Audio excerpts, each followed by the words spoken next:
Hi. I'm Daniel. I'm 22 years old. Okay, I lied to you already. I'm 31. I live in Orlando, Florida. I'm from here, actually. It's the title. I'm gay and I'm a theater teacher. I know you're shocked already. One of my favorite things to teach, actually, is playwriting. How to write a play. Granted, if I actually knew how to write a play, I would probably be doing that instead of teaching it, but I digress. On the first day of the playwriting unit, I like to give my students a few unbreakable ground rules. Rule number 1, never write a play that is about yourself. Oops. Rule number 2, never have a character speak directly to the audience. Shit, oops again. Anyway, so I call my mother every single day and I leave her a voicemail every single day because every single day she refuses to pick up the phone. Hey Ma, it's Tuesday. It's the start of the year, it's 2016. Hey Ma, it's Tuesday. I know that you know, but in case you don't know, it's been a year. And yep, I'm still queer. Hey Ma, I know what you're doing. You're sitting at home, probably drinking alone. No judgments, I'm 6 vodka, sodas in. Yeah, 6 Ma, get off my dick, Ma.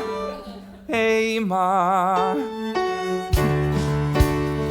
You always said to choose my battles. You always said to tell the truth. You always said refuse to settle and to take advantage of each day of my youth. You said it's okay, it's not gay that I'd sit on the couch beside you watching Murphy Brown and the Golden Girls, Ma, and touched by an angel. You said it's okay, it's not gay that we'd sit day by day watching Ricky Lake and Baywatch, Ma. And oh my God, I was obsessed with Dr. Quinn, Medicine Woman. Well, I didn't want to see her, Ma. I intensely wished to be her, Ma. How could you not know, Ma? Just pick up the phone, Ma. Hey, Ma. It's Tuesday. It's the start of the year. It's 2016. I'll call you tomorrow. I love you. I miss you. But I'm still not sorry.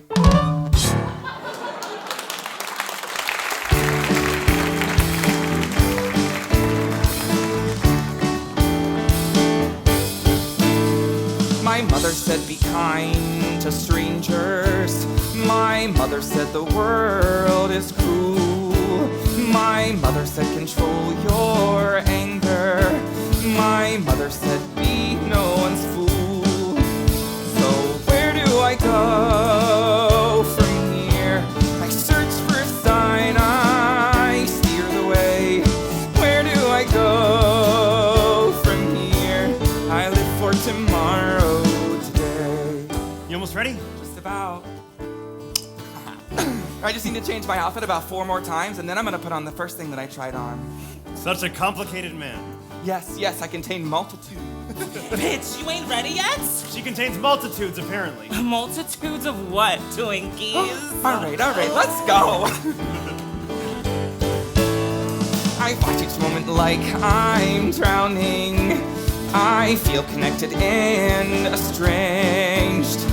Muscles tight, my heart is pounding.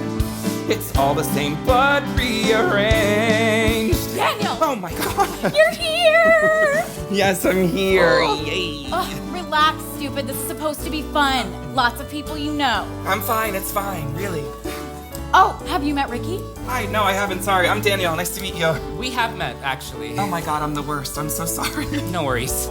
Michelle, hi. Happy birthday. Thank you! Yes, it's your birthday, happy birthday! Yes, thank you. I'm 25. Again. 25 again!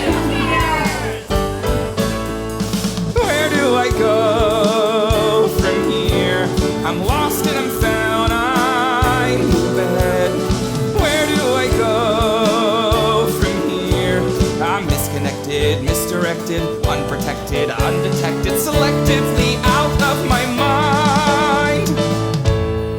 My mother said, Having fun? yeah, of course. Oh God, is it that obvious? Not really, no. I'm just like, really perceptive. Nothing gets past you then, huh? No, not usually. You don't remember me? I really don't. I'm so sorry, but I also have like the worst memory, so.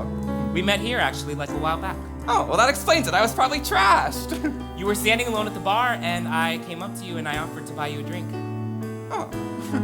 Well, did I accept said drink offer? No.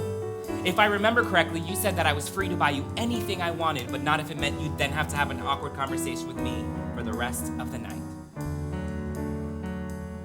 That does sound like me, yes. You said you'd never been to a gay bar before. It was cute. Aha! Cute! That definitely wasn't me then. Okay. Maybe it wasn't you then. I'm gonna go find Michelle.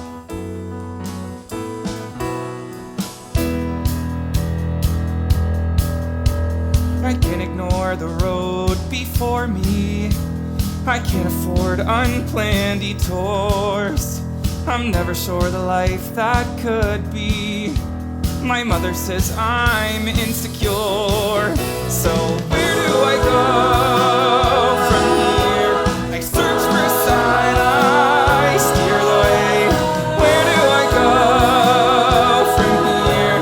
I live for tomorrow today. So where do I go from here? I search for a sign, I steer the way. Where do I go from here? I live for tomorrow today. So where do I go from here? I search for a sign, I steer the way. Where do I go from here? I live for tomorrow today. I live for tomorrow today.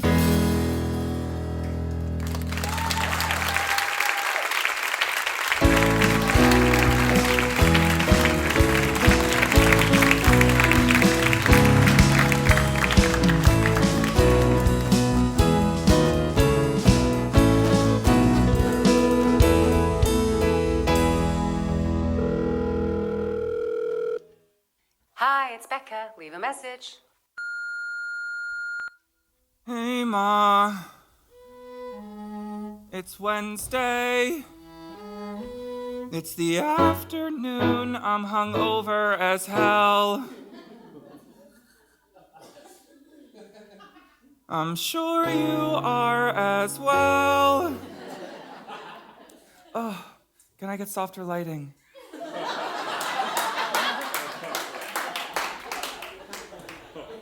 Thank you. So listen, my boyfriend wants to talk today, in case you want a shock today. I think he wants to marry me.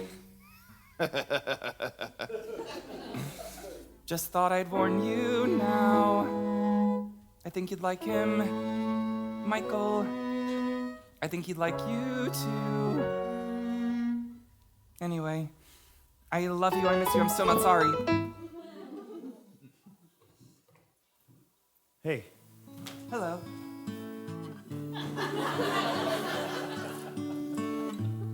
so So you wanted to talk to me? yeah. Hey, could you sit down for a second? Sure.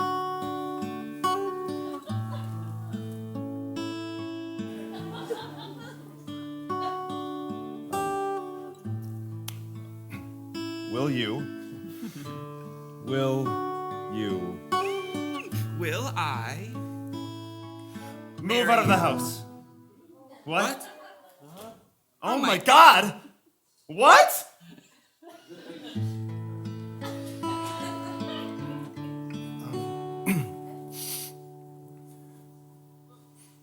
I think it's over. What? I think we're through.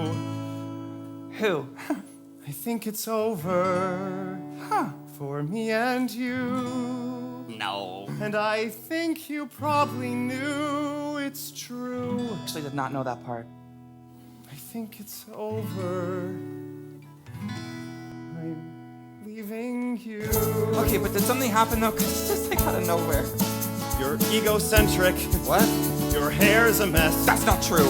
You're unauthentic, cataclysmic, devastatingly repressed. And I cannot stand the way you speak, as though everything you say and think is uniquely understood by you alone. I think it's over. You're on your own. I'm sorry, I hope that we can still be friends. You have this odor, What? like constantly. I see. You're getting older and drinking less responsibly. And I cannot stand the way your face is fucking perfect, and your hair is fucking perfect, and your lips are fucking perfect, but your dick is less than perfect, but your body's fucking perfect, and your personality leaves something to desire. Hey! My dick is perfect. Yeah, I know, I just had to make something up. You're so sarcastic. Unenthusiastic. You're like a child. That makes you a pedophile. You have no feelings. Unappealing. When I think of you, I barely smile. When I see your face across a crowded room, I want to scratch out both my I eyes. want to vomit soon.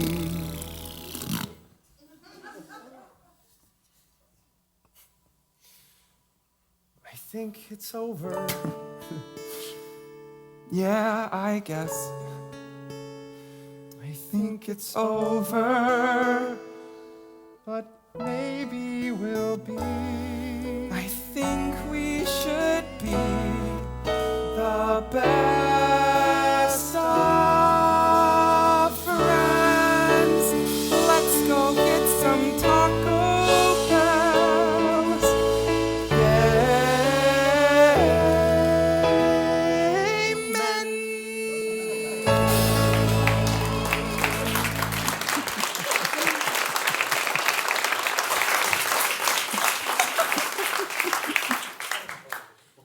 And that was it? Yeah. And now you're like, friends? Yeah, like good friends. Just like that. Just like that. Gay people are so weird. Right? Well, I guess this means now you can go out with Ricky. Michelle, that's a little predictable, don't you think? You're right. I'm sorry. How silly of me. Give me his number. It's funny how that happens, isn't it? Like one day you're like totally in love, strolling along with the man of your dreams, and then he dumps you. And then you realize that literally every single thing about him drives you fucking crazy. And the thought of seeing him naked makes you genuinely sick to your stomach. But he's also like one of your best friends in the entire world, and you guys would do anything for each other. Oh, hold on one second. Hey, Ma. It's still Wednesday. Ignore that last call, like mother, like son, the bastard dumped me.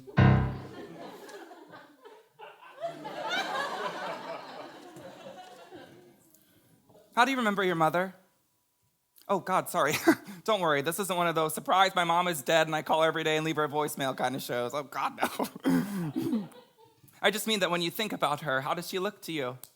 For me, I have a very couple of specific memories that I pull from. The first is her at the beach, like baking in the sun. You know, the way that people used to do before cancer was a thing. And she smelled like coconut oil and cigarettes and desperation. And she would smile when she laid there, and she would try very hard to pretend like she didn't notice that we were both staring at the same men on the beach. Then I also, I think about her the day that my father left us.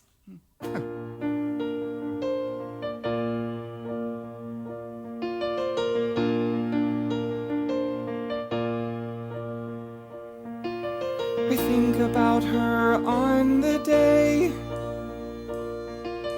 my universe was stripped away. She came into my bedroom, holding back a tear. She came to tell her baby boy the words a boy should never hear.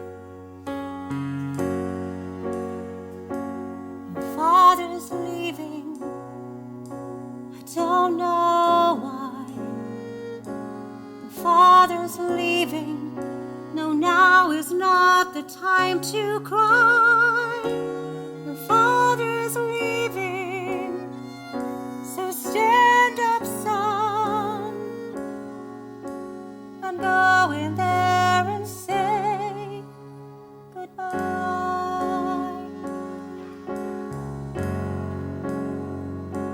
I left the bedroom, walked down the hall. I saw him standing. I remember now, he seemed so small. He held me tightly and whispered soft, I love you, son. I'll miss you. I'm sorry. And then he left.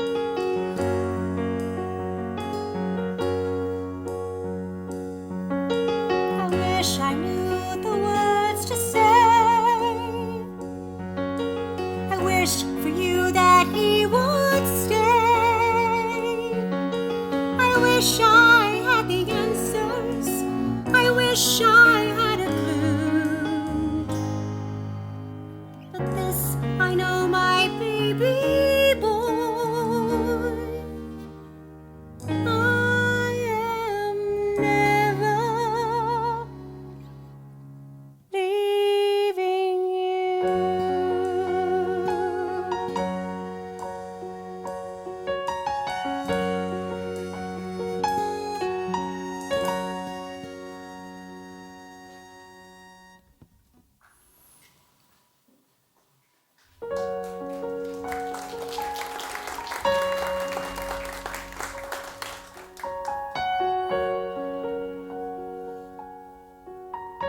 So for the next 20 years or so, that was true. My mother and I, we were best friends, truly. Except that she didn't know this whole other side of me. Or she did, and she pretended not to. I never would have told her, but anyway. So about a year ago, I finally admitted, I told her that I was gay. She knew, of course, deep down, but it was just something we never talked about. But I wanted to introduce her to Michael.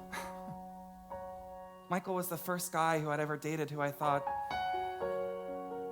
yeah, I want you to meet my mom. So I sat her down and I said, Mom, I think that you know this about me already, but I think that it's time that we talked about it. I'm gay. And she thought for a second. And then she said, your father thought that you might be. And then she paused. And she looked at me and said, you're the reason that he left us. And I'll never forgive you for that.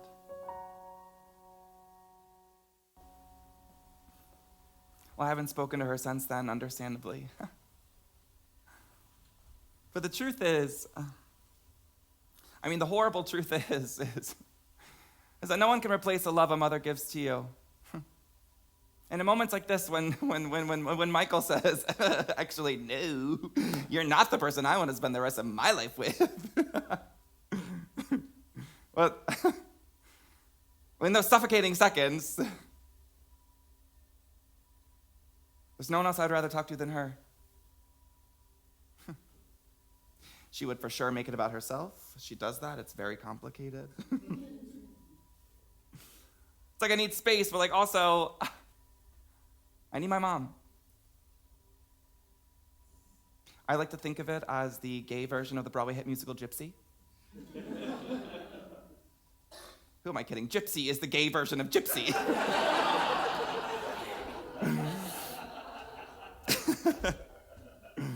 So I started this calling thing a couple of months ago. She still hasn't answered. She still has yet to call me back. So I just call and talk to her voicemail and try to make her uncomfortable from afar. She'll come around. Michael and I, we dated for 2 years. 2.5 years if you count the 6 months that we dated in secret while we were both seeing other people. Oh, don't judge me, Nancy. We all make mistakes. I just to be honest, I just thought that we would be together forever. That's a big word. What? Forever. Right. You'll be okay, Daniel. Yeah. Michael's not going anywhere. Well, I mean, I guess he's moving out of the house, so technically he is going somewhere, but you know what I mean? Yeah. He'll still be part of the group. You'll still be friends. I thought you were okay with this. I am. I am. It's just that. Reality setting in. Yeah. I'm fine. It's fine. We're fine. Really.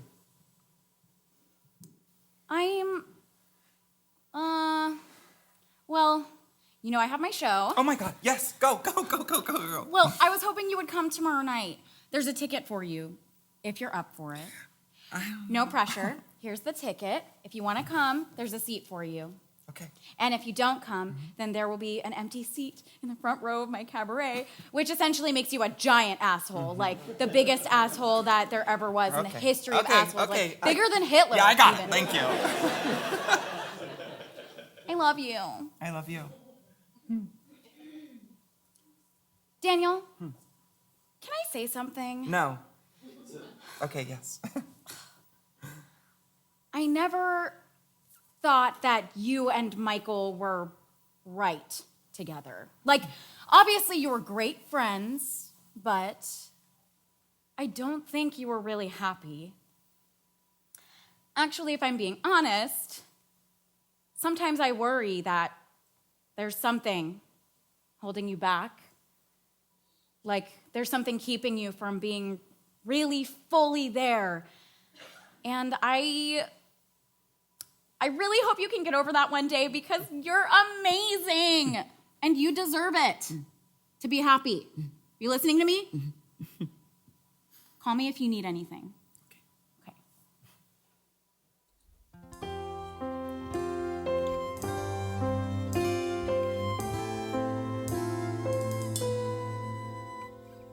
I've been here before. This revolving door, it doesn't ask permission. Like waves across the shore. Back and forth, my castle drifts away. Maybe I'm not able to give my heart away. Maybe I will never know each perfect thing to say. Maybe I will find love is just a fable. Maybe I'll survive it all, but maybe I'm not able. My mother from the start, she said, life is hard, it's filled with opposition. Listen to your heart, near and far, I'm always where you are. Ugh. Maybe I'm not able to hear you anymore. Maybe I am lost alone before an open door.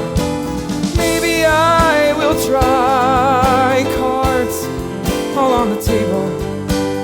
Maybe I'll forgive it all, but maybe I'm not able.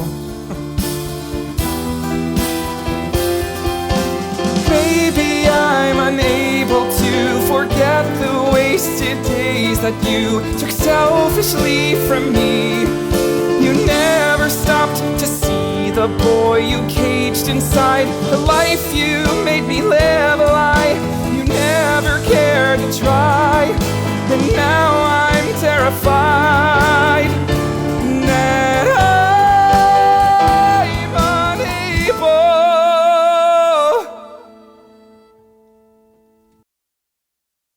to open up my eyes.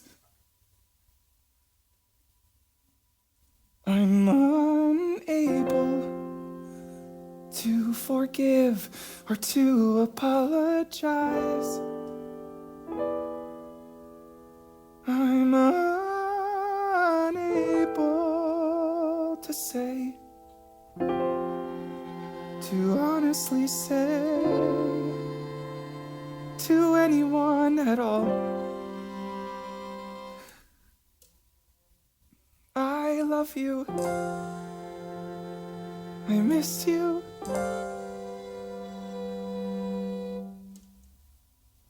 I'm sorry.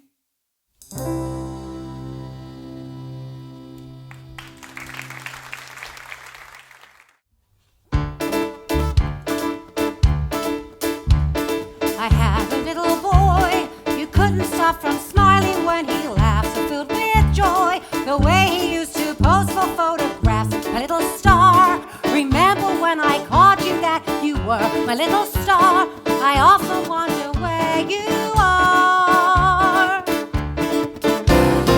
Then I had a son, a quiet, skinny, bashful little kid, no time for fun, in every crowded room the way you hid. I didn't know what happened to that center of attention. Where he'd go, is that the sort of thing a mother knows?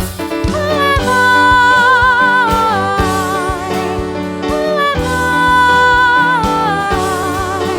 Who am I?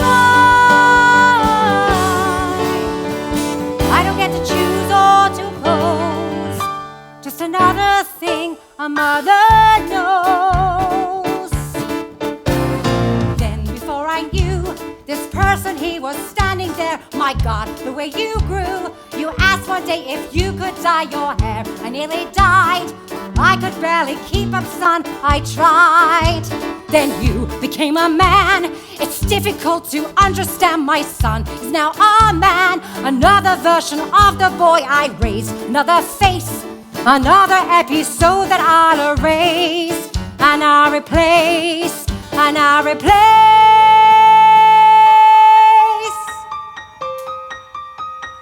And then one day you woke up and you changed my world again. Yet my life was rearranged and I cannot pretend to understand. You looked at me through eyes I could not recognize. I'm here again. Who am I? Who am I? Who am I?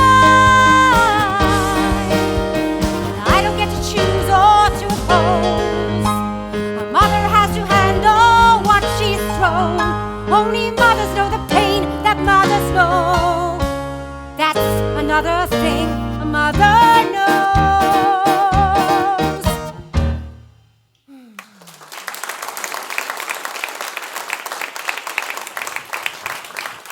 Good morning.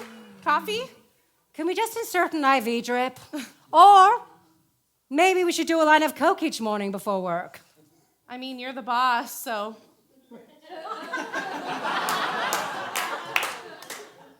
I'm kidding. Oh, yeah.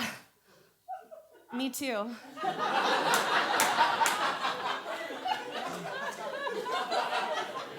Brad called me into his office yesterday. Oh, God, nothing good can come from a sentence that starts like that. He's approving a new hire. Oh, well, that's good.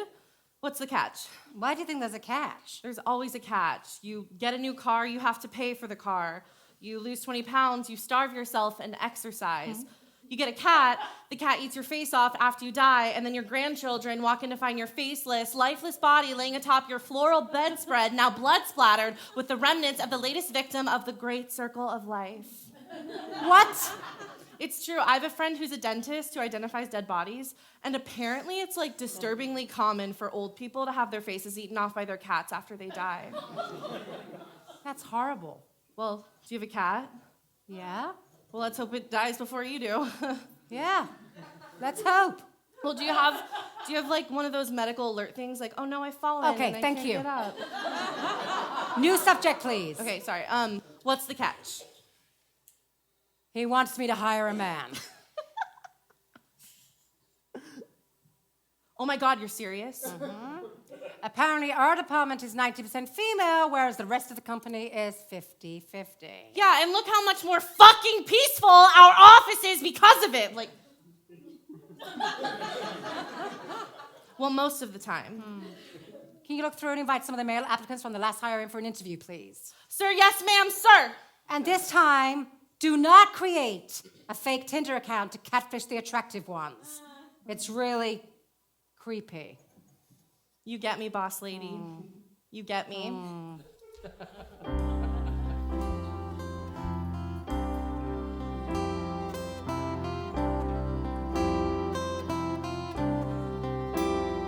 Hey, son, I'm getting your call, son. Maybe next fall, son, or maybe tomorrow. I don't get to choose or to oppose. A mother has to handle what she's thrown. Only mothers know the pain that mothers know. That's another thing a mother knows.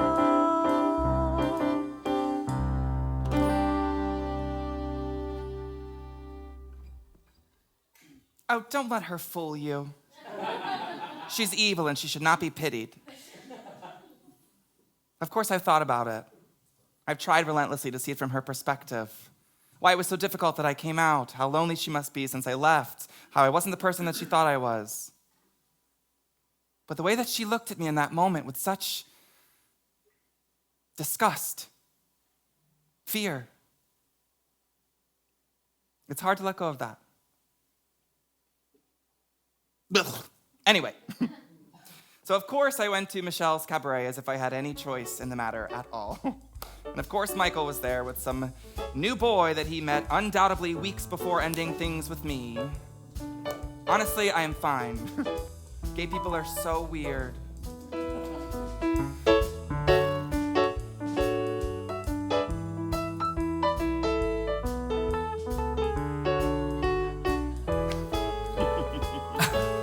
Hello. Hi. Hi.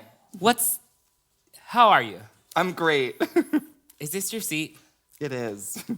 So Michelle gave you a comp ticket to her cabaret. Yes. And she gave you the other comp ticket, I'm assuming. She did.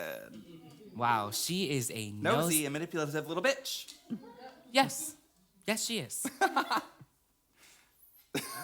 Well, we're here, so we may as well enjoy it. Yeah. It'll be fine. Yeah. It'll be nice to get to know you.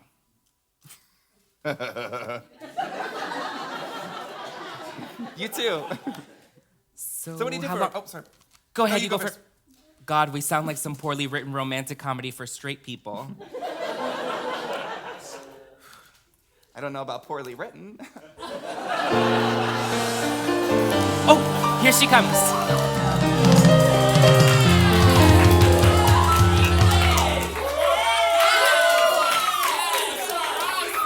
Okay, all right, enough.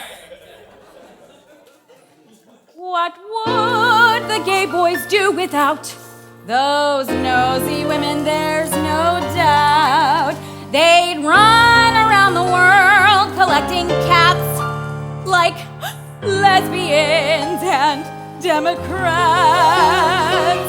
Well, I am not afraid to say, oh God.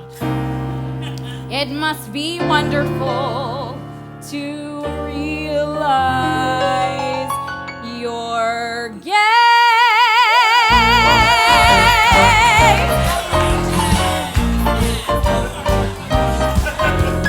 Being gay is better. I can't believe I never really thought about the perks of being queer.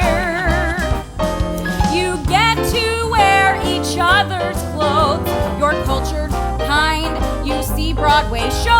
And gay men are smarter than every fucking straight man that I know. Gay men, the future is gay men. To hell with the straight men. I'm taking a stand. Homos have good chromosomes. I prefer homos. Let's give them a hand.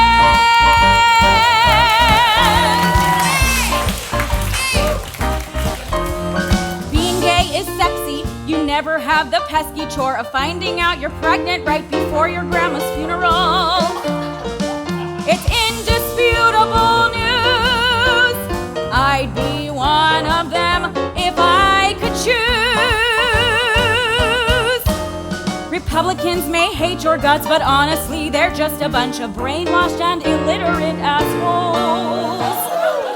Except, of course, for Grandma. I'm sorry you're deceased. But thanks for the inheritance. May your bigotry forever rest in peace. Fuck you, Grandma!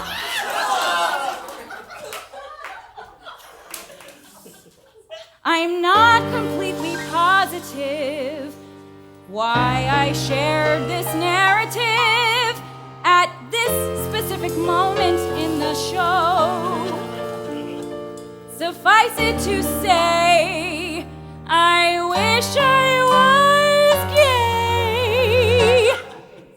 I'm so fucking proud of every fucking gay man that I fucking know. Gay men, the future is gay men. To hell with the straight men. I'm taking a stand. Homos have good chromosomes. I prefer homos. Let's give them a hand. Yes, I prefer homos. Let's give them a hand.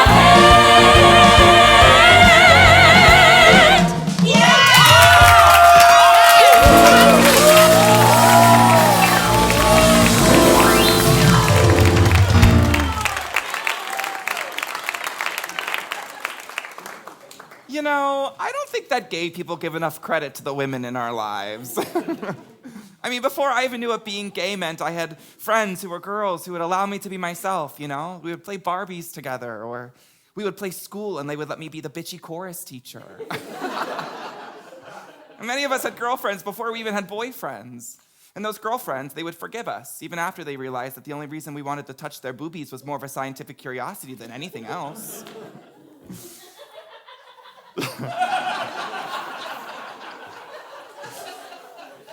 Those girlfriends would eventually become our sisters. And those sisters would give us some of the first real acceptance many of us would know. Michelle, she did that for me. She knew, of course, before I did that there was something special between Ricky and I. Ricky. Our first unplanned, albeit date, was perfect. So perfect that I don't think that I could adequately portray it on stage in front of you. And I also kind of want to keep that memory for myself. But I'll at least give you the ending. Thank you For what? for tonight. Oh. Yeah. This was nice. Maybe next time you'll remember me when we run into each other at the club. Maybe. It's a joke. Okay. Well, good night. Good night.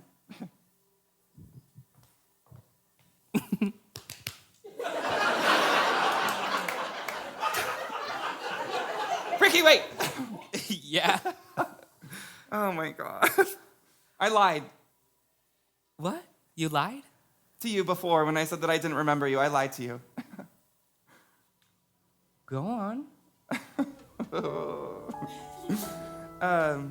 You were wearing a jean jacket thingy and a comic book t-shirt and a hat. And I remember that very specifically because I was like dancing in the Black Room at Pulse, and you were kind of dancing near me, but not really dancing near me. And then I totally noticed that you were there, and then you totally noticed that I noticed. And then you offered to buy me a drink. And that made me really happy.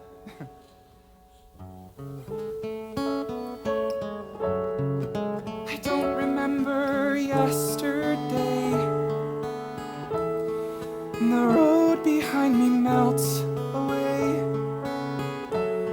as soon as I pass through. I remember you. I don't remember yesterday. Everything I want to say is easier to say to you. I remember you. I remember you. I remember you. I remember you. I remember. I remember you. I remember you. I remember you.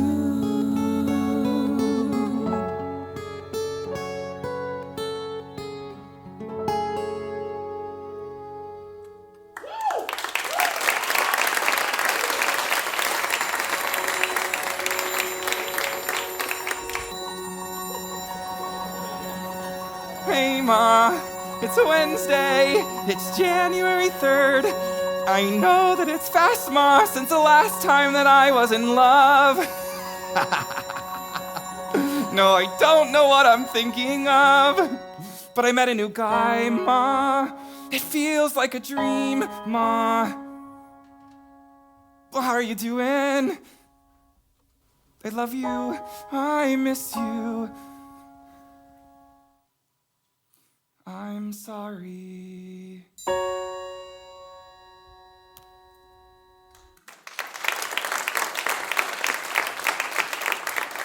Hannah! Hannah, can you come here for a sec, please? What's up? What are you? It's Casual Monday.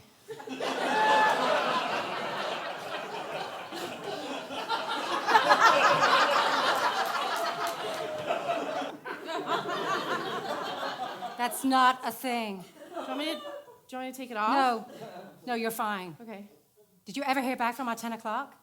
The last I heard, he was confirmed. Yeah, there's probably traffic or something. Well, can you call him? Yeah. Please? Oh, like now? Yes. Yes. Hi, I'm so sorry. Hi, are you Richard? Ricky, yes. I was just about to call you. Yeah, I'm sorry. I got stuck in traffic. Yeah, there's like never any traffic on I-4, so good excuse. I'm so... Is that a onesie? Hi. Ricky. Hi. It's okay. I'm Becca. Hi, I'm so Hi. sorry. This is totally not like me. Well, you know what? It is like me to late for everything, so don't give it a second thought. And don't let Hannah scare you. She's, well, she's a psycho. Ricky, come on in. Thank you. So marketing, huh? Yes, ma'am. Sorry. And graphic design. I just finished my degree at UCF. Great. I prepared a portfolio for you to look at, if you'd like. Yes, please.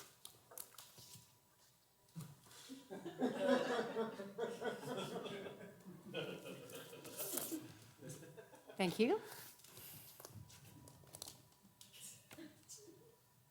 Wow. Wow, these are great. You designed all of these? Yes, ma'am. And the photography is mine too, actually. Did you want to take my headshots? Hannah, I don't... stop being weird. Please don't let her scare you. It's okay. I have some really weird friends. Oh, so you think I'm weird? You are. Stop. Okay. Sorry. Too much coffee this morning. Continue. I'll be normal. So, Ricky, tell us a little something about yourself. Well, Like, where are you from originally? I'm from here, actually. Wow. Yeah, I know. Unusual. Weird. Native Floridian. But my parents are from Puerto Rico. Great. So, you speak Spanish? I do, yes. Ooh, muy bien. Good for you.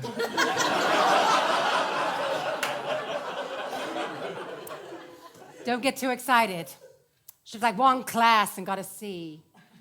Well, at least you tried. Gracias. I'm kind of surprised I got this interview, to be honest. I would have thought you had a million more qualified applicants. What's the catch? Do you want my interview answer or my honest answer? Honestly, whichever one's gonna get me the job. Well, the truth is that the powers that be decided we needed to hire more men in our office. Why don't I go and get us some coffee? Still, there weren't more qualified men?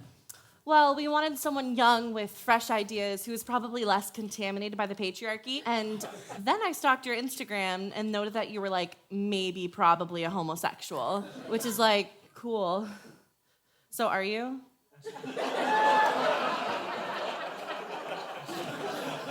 Do you want my interview answer or my honest answer? I don't need you to answer. My gaydar is premium, honey.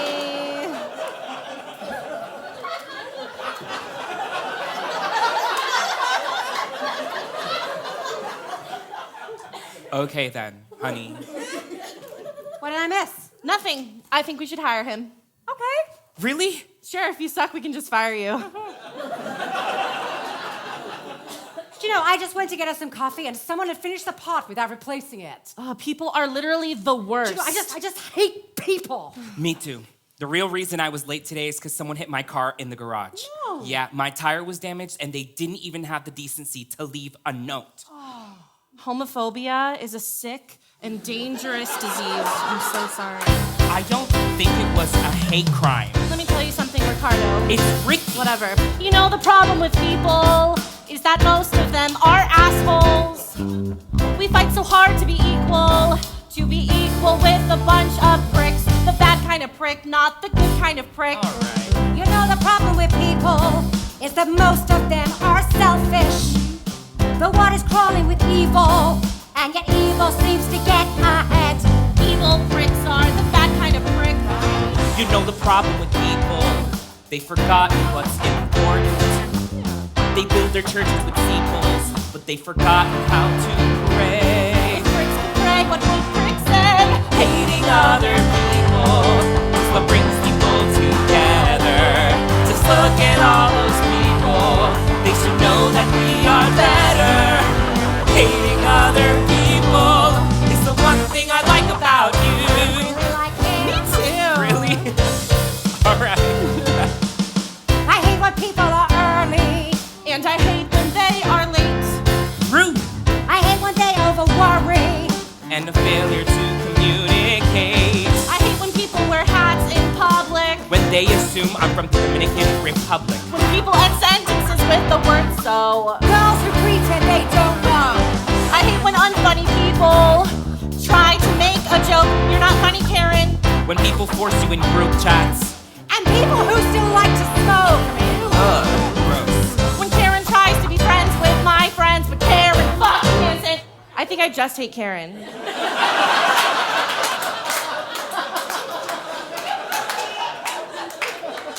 When people talk about their stupid children, as though I asked, but no, I didn't. Hating other people is what brings people together. Just look at all those people, they should know that we are better. Hating other people is the one thing I like about you. Oh, it's time for the bridge. People who do yoga or work out a lot. When people shake my can of soda, You smoke on my pot. Favorite people. lazy people, People over 60. ugly people, pretty people, people under 20. Bachelorette parties at gay bars, straight guys badly playing guitars, actors talking about acting, young people overreacting, dietitians, politicians, people clap for bad musicians, people who don't know they're racist, young people are too complacent.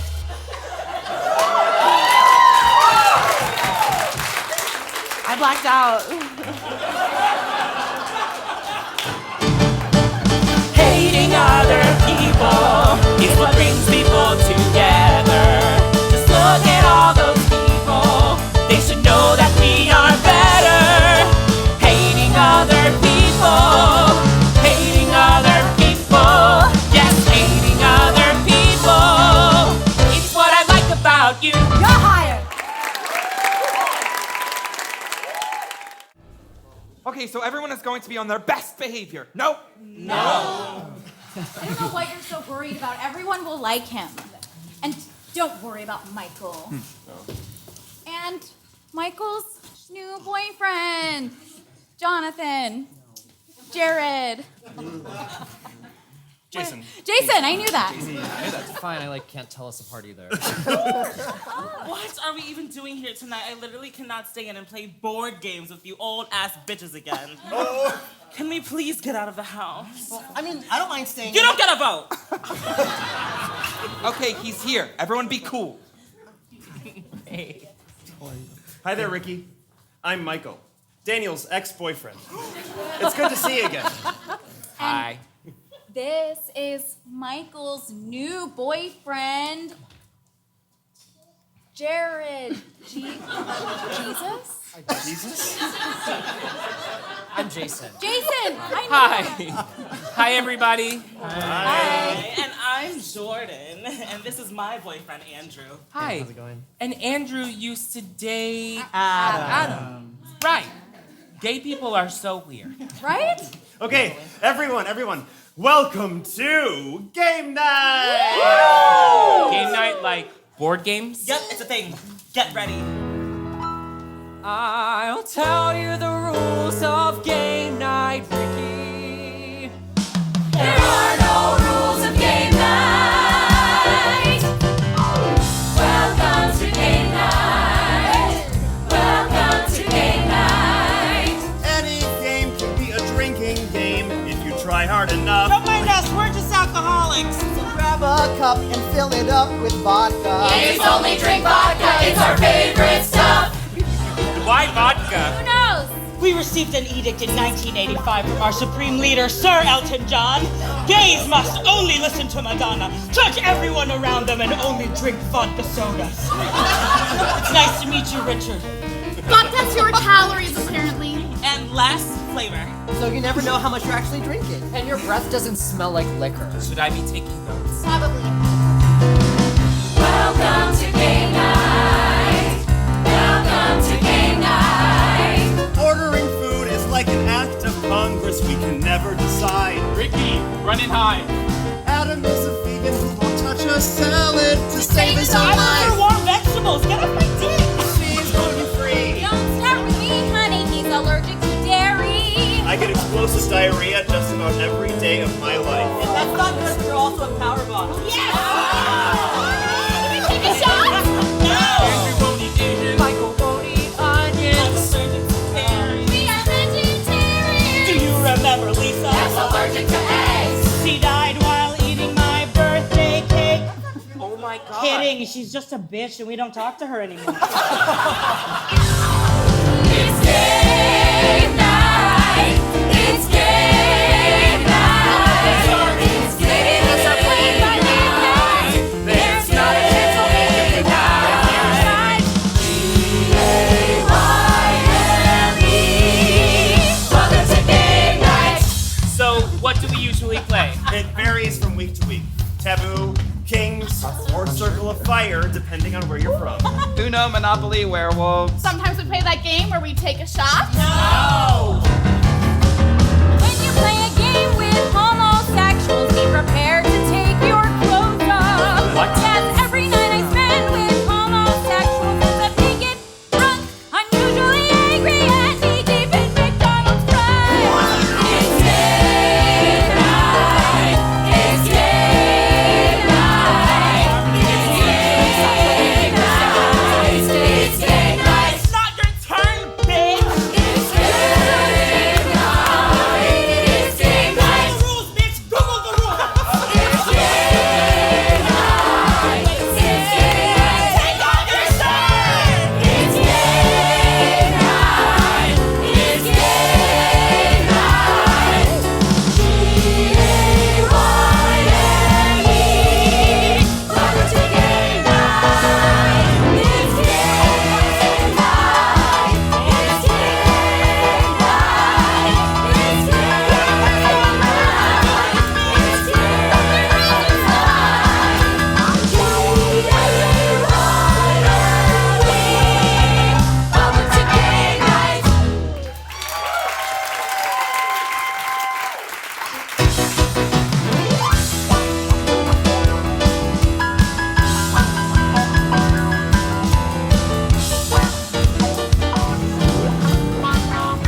time is it? Who cares? Should we watch something else? You mean you're not enjoying the Lana Del Rey marathon? Fuck off. Oh, come on. She looks like she's putting herself to sleep. I love Lana Del Rey. Should we take a shot? No. Why don't we play a little game called Conversation? Should we go out tomorrow night? Sure, where? Southern Nights. We can go to Pulse.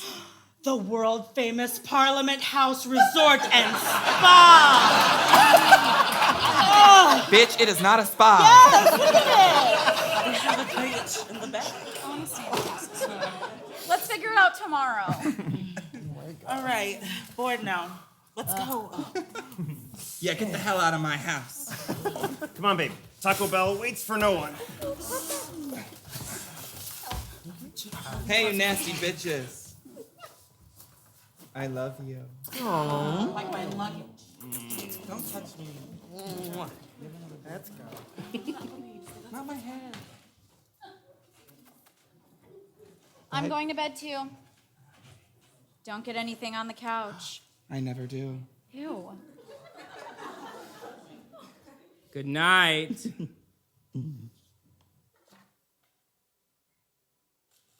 What? What? You did it. That was it. That was the fam. What did you think? I think they're awesome. Yeah? Yeah. Really? Really? Even Jordan? I mean, Jordan's a bitch. Yeah. I didn't realize that you've dated and or slept with literally every single person in the room. But it was cool to meet them. I can't help that. We are all social beings. You're really lucky, you know that, right? Why? You're dating me, obviously. Oh, right, of course. No, but you and your friends. What you guys have is special. Not everyone in the world has what you guys have. Yeah, it's cool, I guess.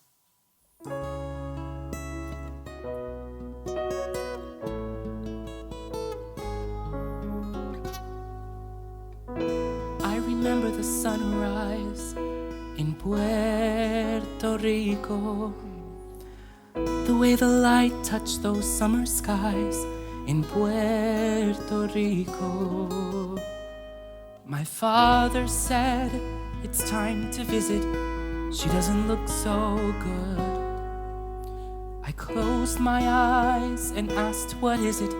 My skin grew cold as his voice shook. Just come to the island, Ricky, in Puerto Rico. Your mother is dying, Ricky. Where she goes, you know we go to. La familia es todo, Ricky, in Puerto Rico. I can't leave school yet, I have to finish. I'll leave after exams. Give her a kiss though, I mean the biggest. He said she's your biggest fan. Just go to the island, Ricky, in Puerto Rico. Your mother is crying, Ricky. She needs to know before she goes to. La familia es todo, Ricky, in Puerto Rico. School is over, I'm on my way now. I'll see you in a while. Sorry, Ricky, she's in no pain now. Before she left, she gave a smile. But come to the island, Ricky, in Puerto Rico. It's where she's smiling, Ricky. Where you go, you know she goes to. La familia es todo en Puerto Rico.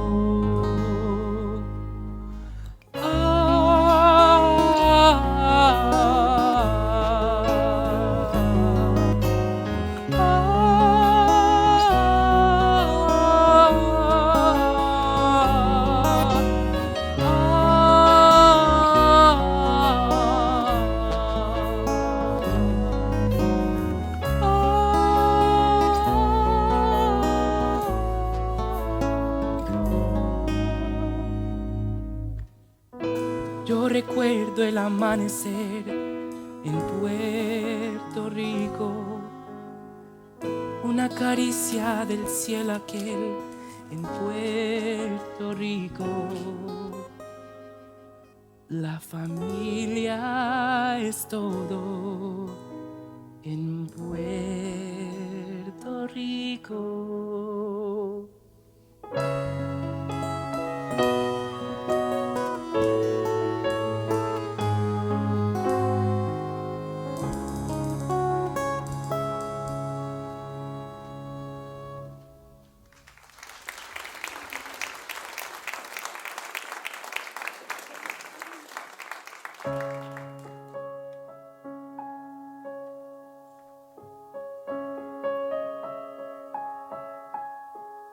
Hey, Ma.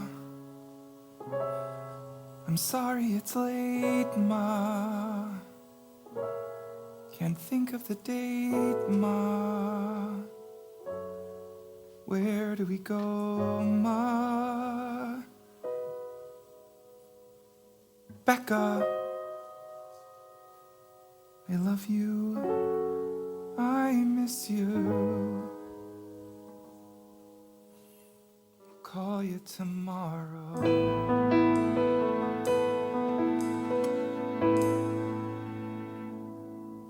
Here you are, madame. Thank you.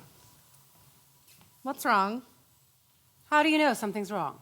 I'm the white Miss Cleo. You know she's from South Florida, right? She's in jail for fraud. Imagine that. Okay, you're dodging the question. What's wrong? It's Mother's Day Sunday. Sunday, it's Mother's Day. You know, you don't really strike me as the type of person who would care very much about Mother's Day. Or about mothers, or like holidays in general, or like happy things. I don't, usually. It's, oh, I'm fine. It's fine, we're fine, I'm fine. Hello, ladies. Oh, hey. Oh, you already have some. It's okay. Load me up. In college, they called me the queen of double fisting. That nickname's a little problematic in the gay world. Where do you think I got the nickname? Oh, ew. What's wrong? What? Nothing. Oh, be friends with your employees, they say. Build a family, they say. God, can't we just hate each other like normal people? She's upset because Mother's Day is this weekend. Oh, I get that. Mother's Day sucks when you don't have one. A mother. Oh, I have a mother. She's pushing 100 at this point, and she's exactly like me, except more jaded and in slightly better shape. No, it's not her. It's my son. We don't really talk anymore. I'm sorry to hear that. You've never mentioned your son. Was Mother's Day a big deal for you and him? It was. He was. Probably still is the most thoughtful kid I've ever met.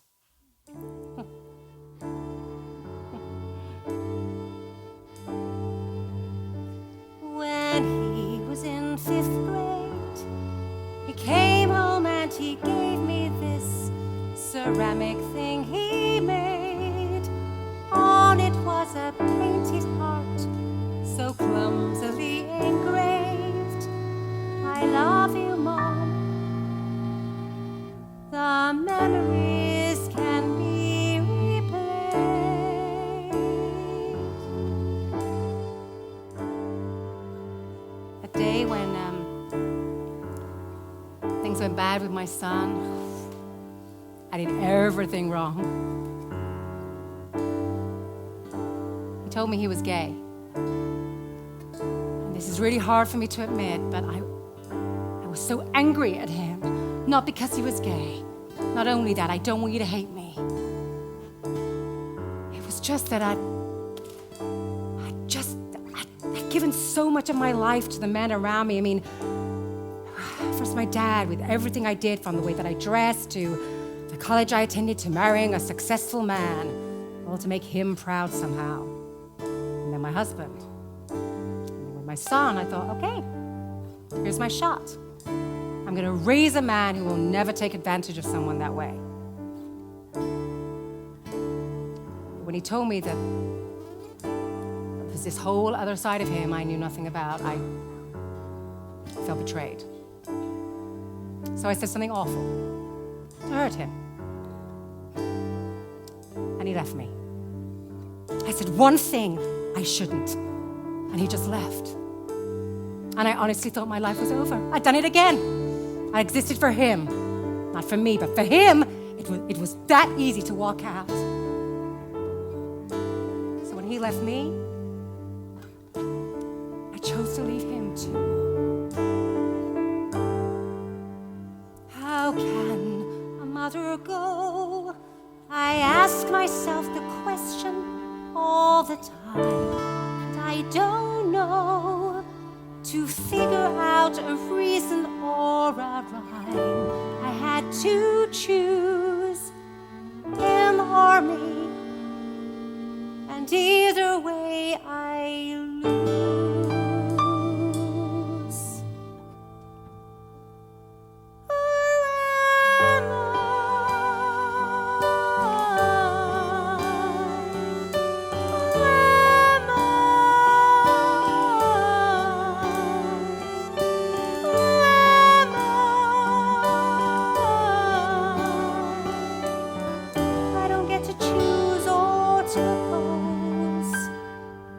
Mother has to handle what she's thrown. Only mothers know the pain that mothers know. That's another thing a mother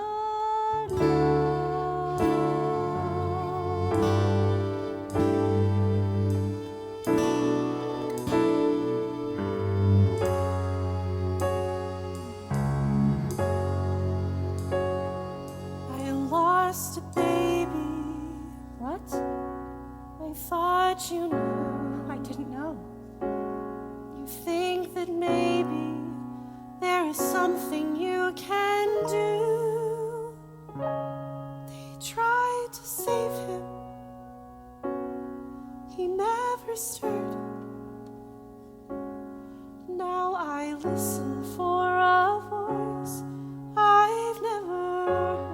Hannah, I am so sorry. I had no... It's okay. It's okay.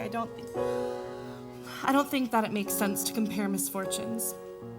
I have a son now. You know that, and there's no way for me to understand your experience, so I don't judge you.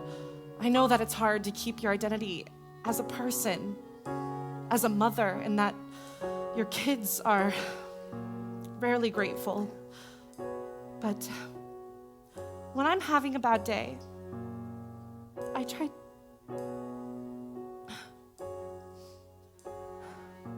Do you remember the day that Daniel was born?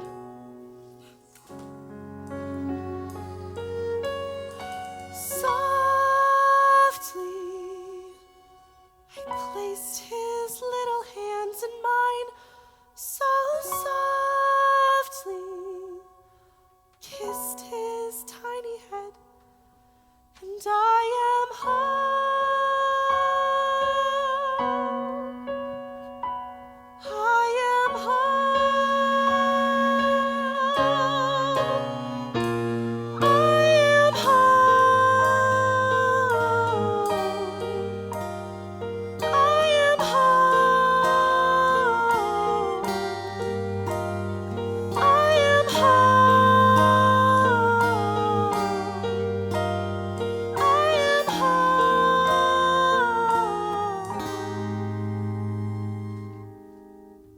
Mother's life is not her own.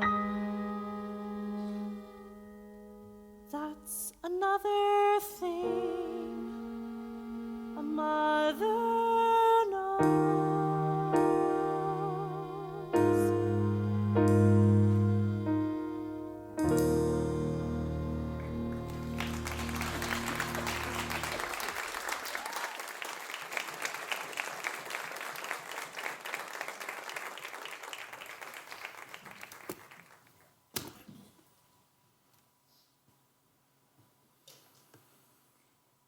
Time is a tricky thing,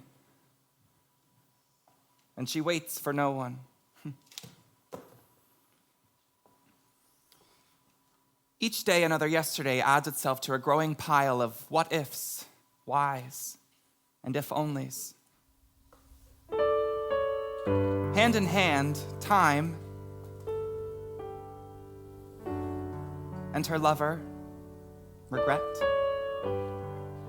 dance circles around us. They're loyal subjects. Blindfolded, we march along, ignorant to the roses that we should have smelled and towards what we just know will be a better day. It'll get better, we say. She's tricky though, time. For the best days are discovered almost entirely in memory. The todays of yesterday shine brighter thanks to nostalgia, our old friend and confidant.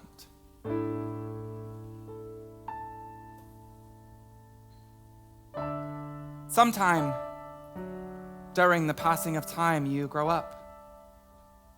You see things more clearly. You fall in love.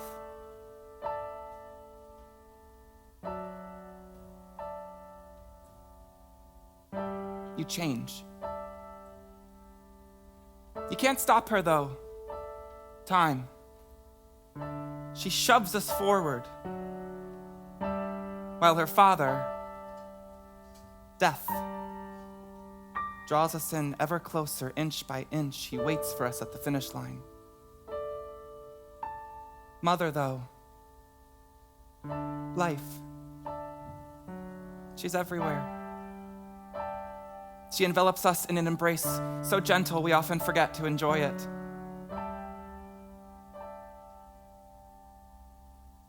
I want to enjoy it.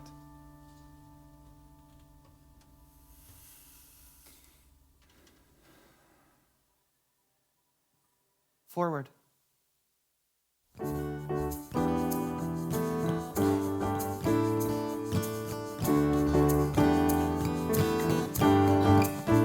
Hey, Ma. It's the last day of May, Ma. Can't think of what to say, Ma. I'll call you tomorrow. My mother said be kind to strangers. My mother said the world is cruel. My mother said control your anger. My mother said be no one's fool. Hey, can I talk to you a second? About Daniel? Oh God, what did he do?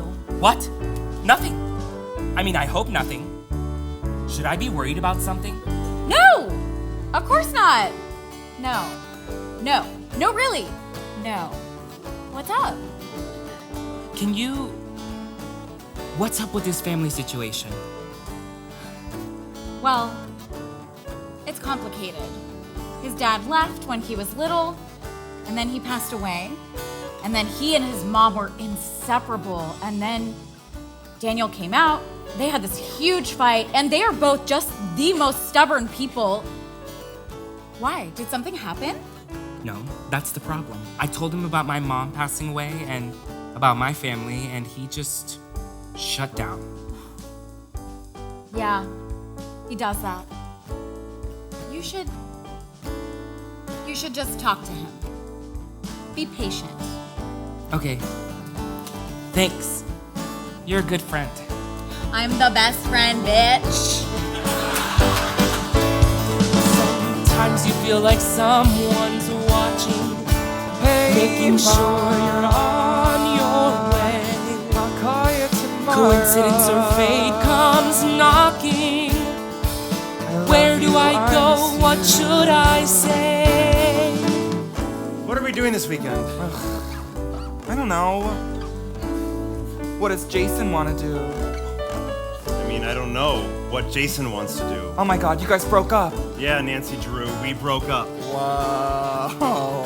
Do you want me to hit him with my car? No. You know I will, right? I'm a crazy person. Yeah, trust me, I know. No, I don't know what's wrong with me. I just can't seem to stick with it. Nothing is wrong with you. You're just like the most selfish person I've ever met in my entire life. Be nice. That was me being nice. You are such an idiot. Oh god, shut up. I'm sure you got boys lined up around the block.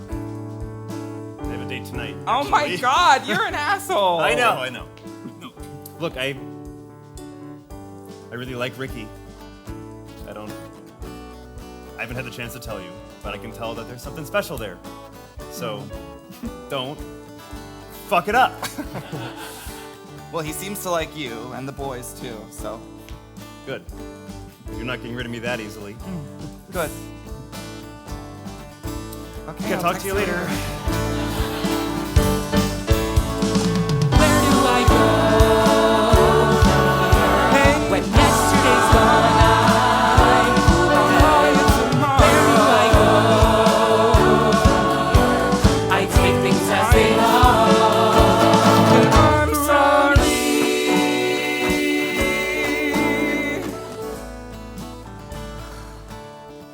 Becca, Yeah. hey, did you end up talking to your son on Mother's Day? He called, but no, I didn't pick up. Hey, I'm sorry to hear that. Can I say something? Sure. I didn't get to come out to my mom. I really don't think I needed to. In preschool, I used to get sent home like weekly for stealing Barbie dolls and trying to kiss boys. But I often think about what that conversation would have been like. And I have a lot of unresolved feelings about it and everything that I've missed. But you know what I think about more than that? What? Just how much I miss my mom. I bet Daniel misses you a lot. And I think you miss him too. Does any of it really matter in the end? I'll see you tomorrow. See ya.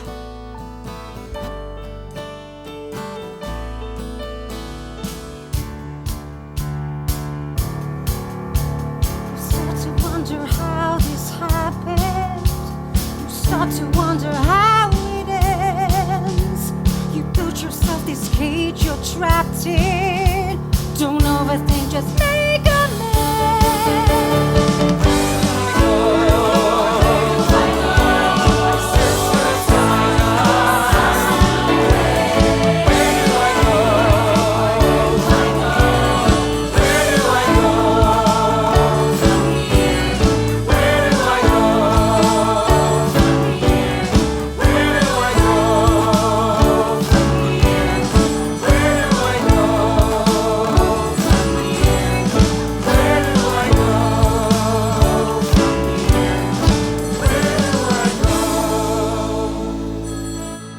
Hello? What? What? No, I'm fine. What? Well, who was there tonight? No. No, Ricky and Michelle are both here. Okay. Yeah. Oh, I'm sure it was nothing. Okay. Okay. Yes, I will call people. Okay. I love you too. Okay. Bye. Is everything okay? I don't know. There's something happening at Pulse. A shooting or something. What? Oh my God. Is everyone okay? I don't know. I don't know who was there tonight. I guess we should start calling people. Okay. I'll grab my phone.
It's June 12th, 2016.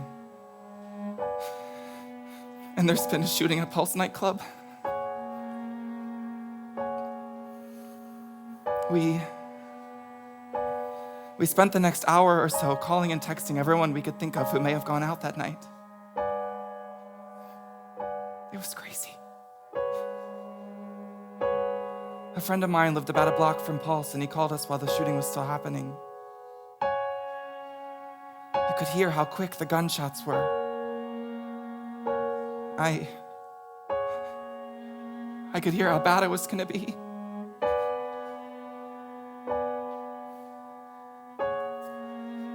One by one, we got a hold of one another. Michael, of course, didn't answer his phone, so Ricky and we got in the car and we drove to his house and pounded on the door until he answered it. He was okay. Thank God. We were all okay.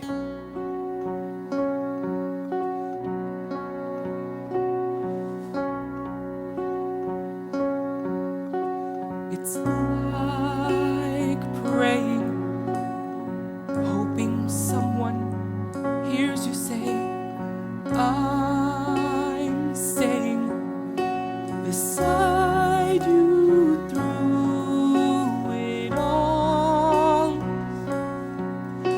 When angels fall, the city walls all disappear.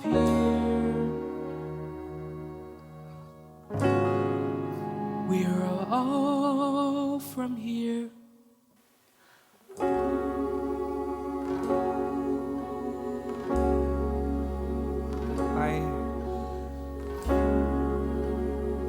I wasn't exactly sure how to talk about this.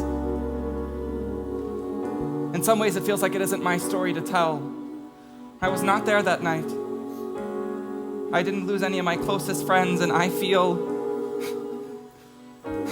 so guilty that I feel so grateful for that. Because so many people did lose somebody. But the more that I think about the last few years and the moments that have shaped me, I think about that night and the days following what happened at Pulse. I think about the horror of it all. But then also the beauty of people coming together even in the face of something so awful. I think of my friends, my family that I have chosen to spend my life with. And with respect for those who were there that night, those who survived. With sorrow for those who lost their lives. And with sympathy for those who grieve even now, I realize that what happened here, it is, for many of us, very much a part of who we are.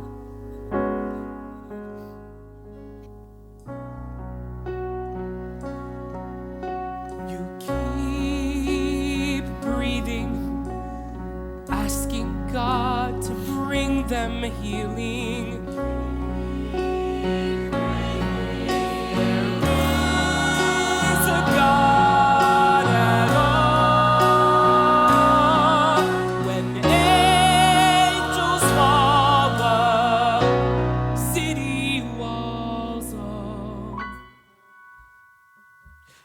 Disappear.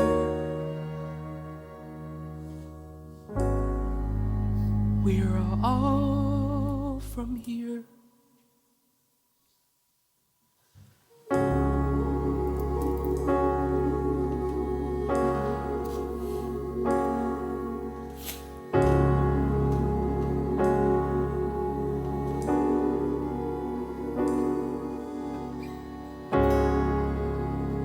The next day, as the news began to reveal just how bad it was, we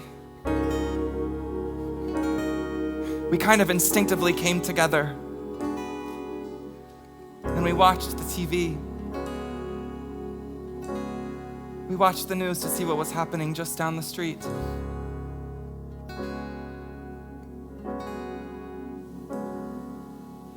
And then there were the vigils. The moments of silence. And the funerals.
The world stopped moving,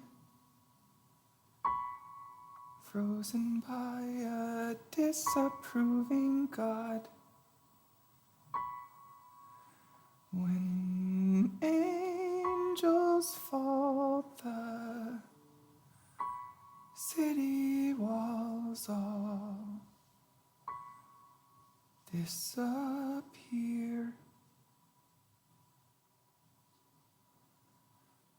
We're all from here.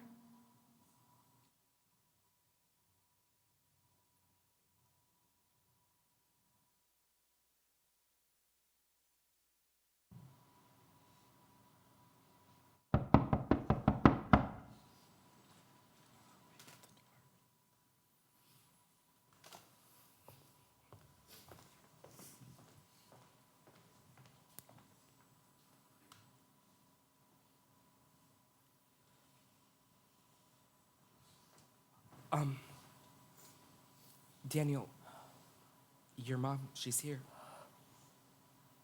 What?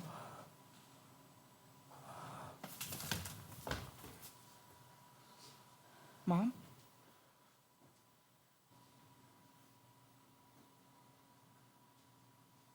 You didn't call? Mom, I'm sorry. I'm sorry. It got so crazy. I'm sorry. I waited for you to call, and you didn't call. He's okay.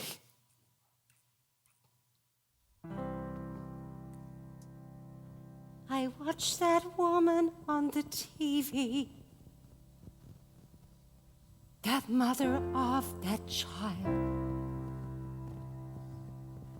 And I stood there in my bedroom, imagination running wild.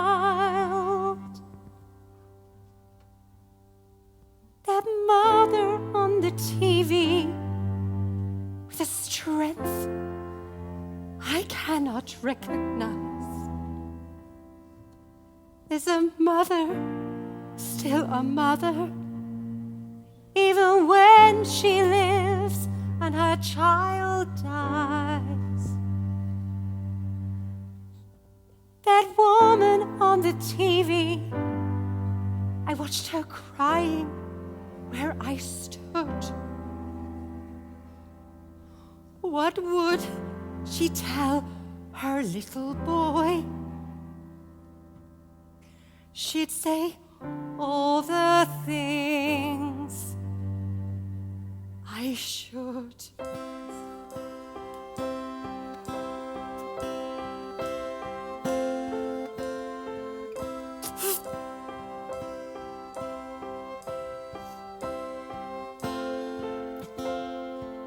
My son Daniel. He always thinks he's right. My son Daniel. He sleeps all day, stays out all night. He'll argue till his face turns blue.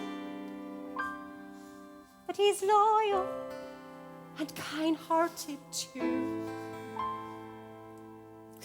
My son Daniel.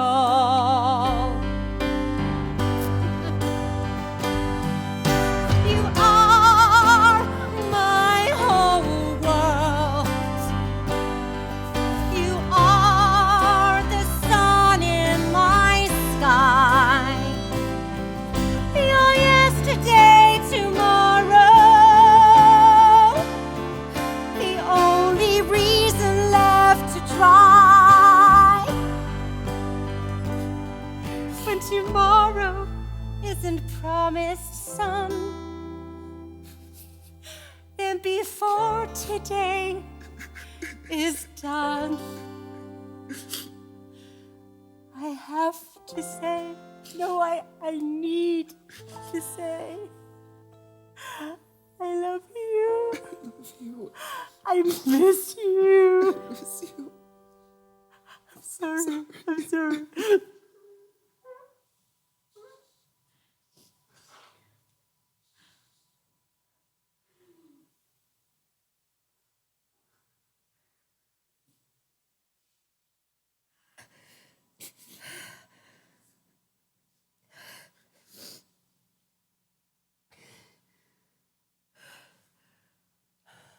Ricky, I'm sorry. I know.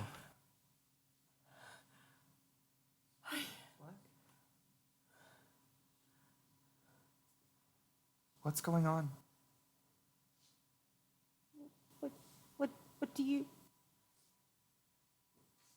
you guys know each other? Guys, we'll be in the other room. Okay.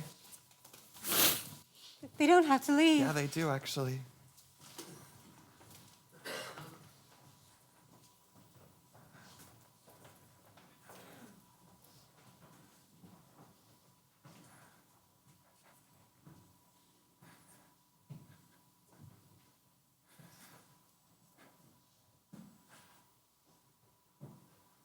Well?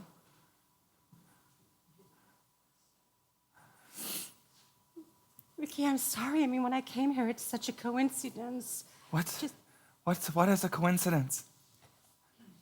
Ricky. Stop. I want to hear from him. Ricky? What is going on?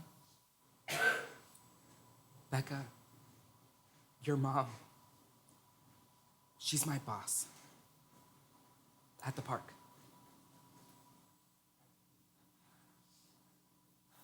Your boss? The one that you told me about. She didn't know that you and I knew each other. That we knew each other. I'm sorry, that we're together. What? I'm sorry. I really wanted to say When something. did you know? Not long. How long? Daniel. Stay out of this. I'm sorry. How long? I figured it out about 3 weeks ago.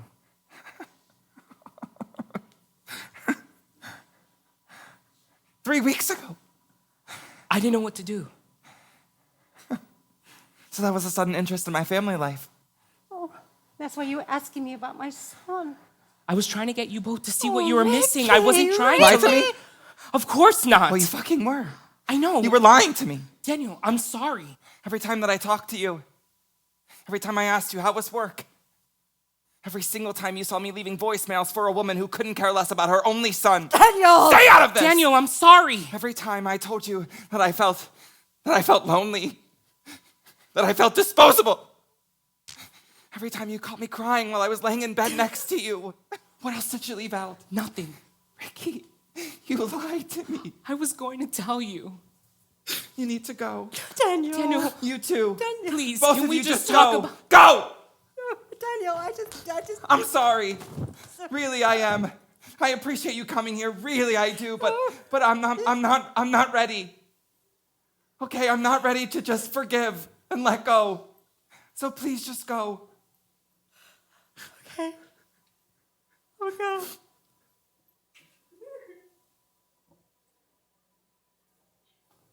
You want to know what the worst part about feeling as lonely as I do is? Is that I'm actually fucking alone. Go.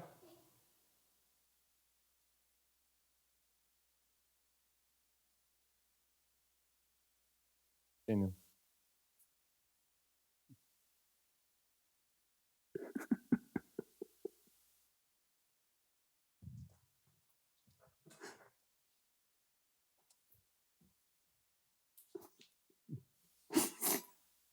I'm still here. Of course. Where else would we be?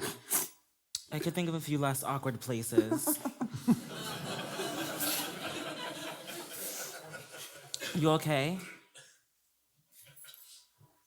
I don't want to talk about it. Okay. Can we talk about me then? No. Let's just go back to the TV.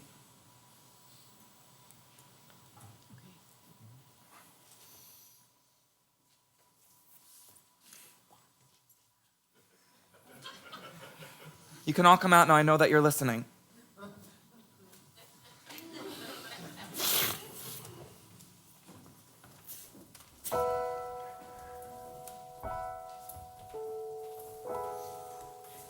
This is how it was. For a moment in time, nothing else in Orlando seemed to matter to us. Not even the stuff with Ricky and my mom. We did a lot of this. Just sitting and watching the TV. The Tony Awards were that weekend. It wasn't until then that I realized what was happening in our little world was also happening everywhere else. When Lin-Manuel Miranda accepted the Tony for Hamilton, he dedicated it to us. Love is love is love is love is love. When they removed the guns from their Tony performance, it was a comfort to us to know that we weren't the only ones that were affected by this.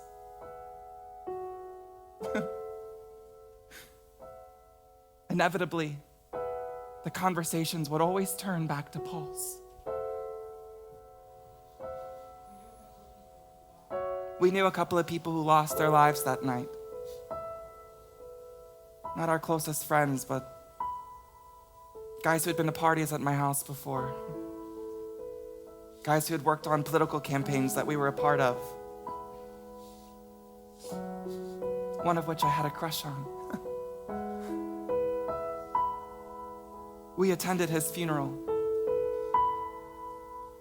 He and his boyfriend died together that night. People from the theater community,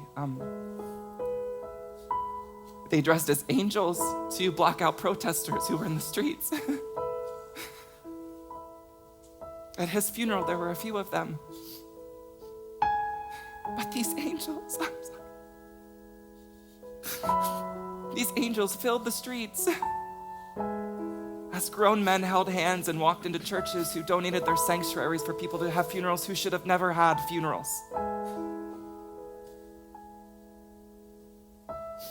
For weeks after Pulse, our conversations, they centered on the horrific. They revolved around the tragic. But we were able to talk about some of the good. And there was a lot of good. We were almost like formally giving our own eulogies for this place that meant so much to us. Each of us repeating stories back and forth. Our conversations, well, it read like scripts from a play. Each of us just longing to communicate how we felt. And we allowed it. I was at the vigil at Lake Eola. Actually, I saw you performing. Oh, yeah? Yeah. It was beautiful. Thanks. That's sweet. And this one girl at work, she was respectful, but she seemed to have a hard time understanding why it mattered so much that the shooting happened in a gay bar. I don't think straight people can completely understand. Yeah, you almost have to like try to find a space that means as much to them for comparison, like their church or I don't know. I don't know what straight people like. I don't really know any straight people. True. I feel like I met all of you there. Yeah. Same. I met Ricky there. Twice, actually. I had my first kiss there on the dance floor. I think I had like 5 years in a row of birthday parties at Pulse. Yeah, because Kate was always working. We want to spend the night with her. Your last birthday, just a few weeks ago. I think that's the last time we were there together as a group.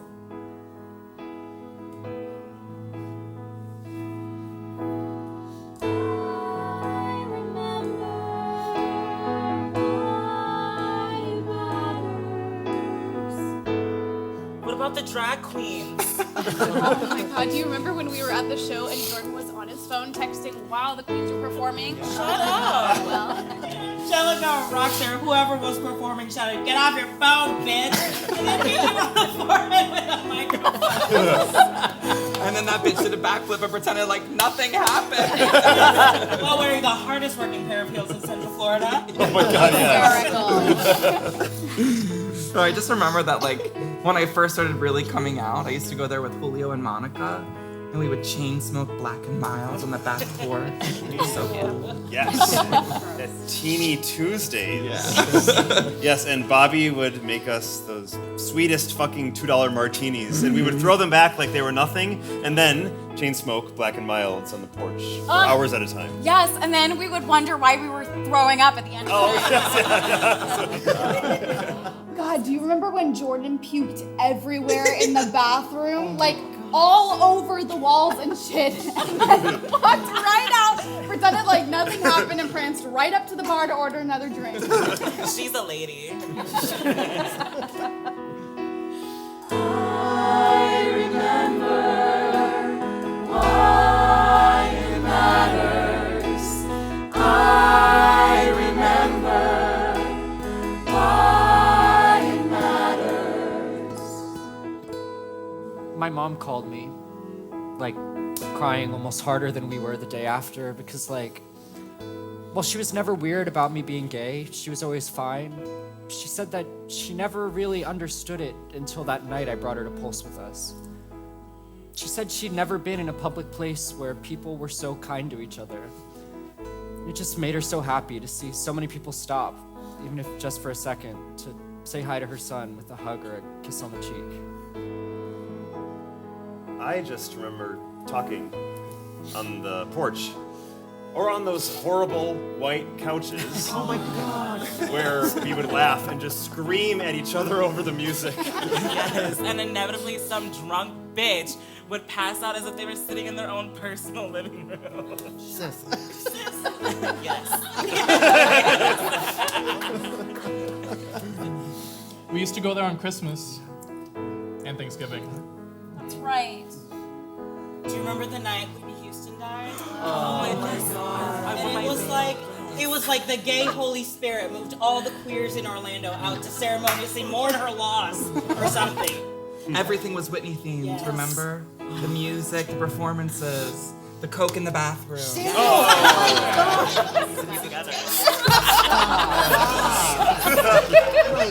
And we danced all night. And at the end of the night, I remember the group of us just holding each other and crying as the last song played. And I will always love you. Oh, and you looked around and the rest of the bar, they were crying too. Yeah. That last song always felt like some kind of rite of passage. And Scott would just throw caution to the wind and play whatever the hell he wanted, like the Glee version of Don't Stop Believing. telling you from Dreamgirls. Oh God, that is undeniably the gayest thing I've ever heard. Yeah, it was. But there was nothing like it. Just singing to the sky with a room full of strangers. Ooh, or making out with strangers. Ooh, groping strangers. Fighting with strangers. That's you again. Literally you. The good and the bad. Yeah, just like home. I remember why it matters. I remember why it matters. I started going to Pulse before I came out to anyone. Growing up in Kissimmee, I didn't know any gay people. Well, not really. So I would go to Pulse, which seems like the cleanest gay bar option available to me. I would stand there in the corner near the white bar. I remember Bobby was so immediately accepting of me. He'd say, "Hey cutie, what can I get you?" And that was like the first time I allowed myself to be openly myself. Because I would look around and I'd see other people my age just holding hands, kissing, smiling, just happy. After my third time there, Michael walked up to me and introduced himself. And I, for the first time, accepted who I truly am.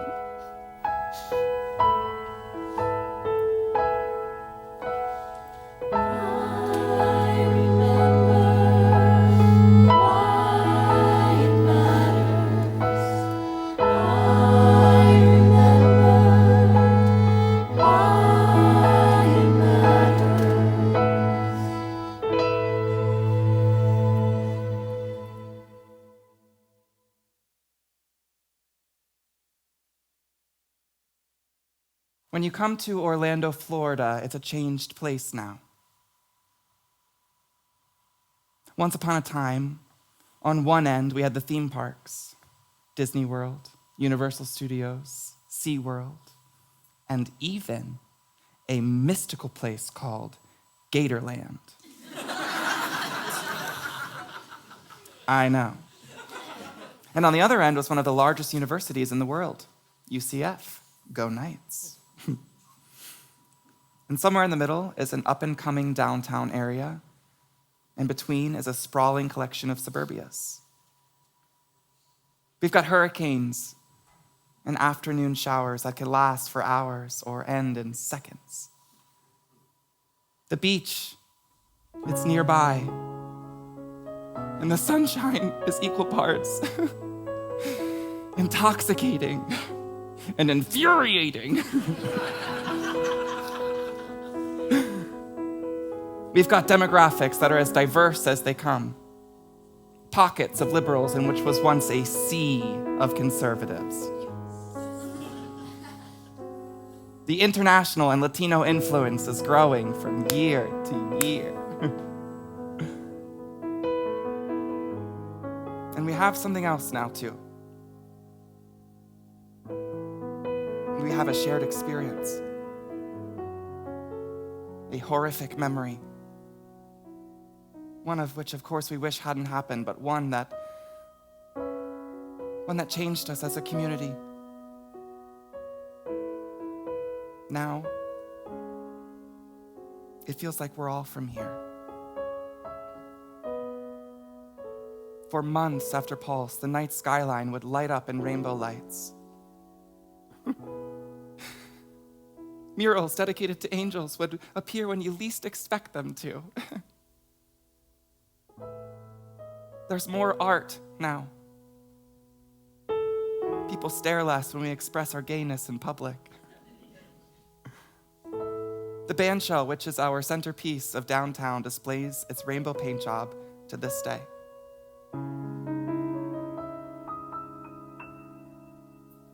And on South Orange Avenue, near Cayley Street, across the street from the Dunkin' Donuts, near the 7-Eleven, lies a quiet monument, now decorated with photographs that display incredible moments of light, which pierce through some of the darkest moments our community has ever endured. It's a rare time that you drive past and you don't see someone there quietly paying their respects. People are kinder. Orlando is a changed place now.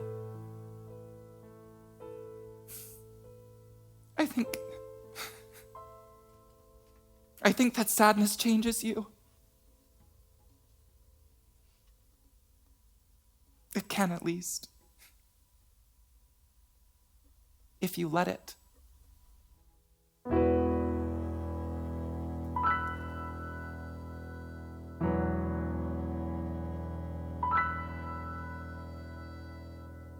It's okay to let it go. It's okay to let your feelings show. I want to know you. Let me know you.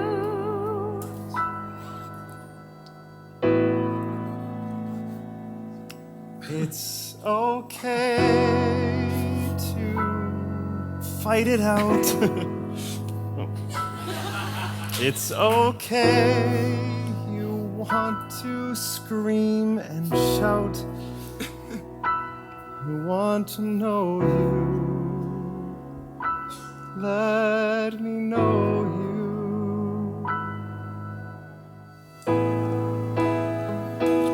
It's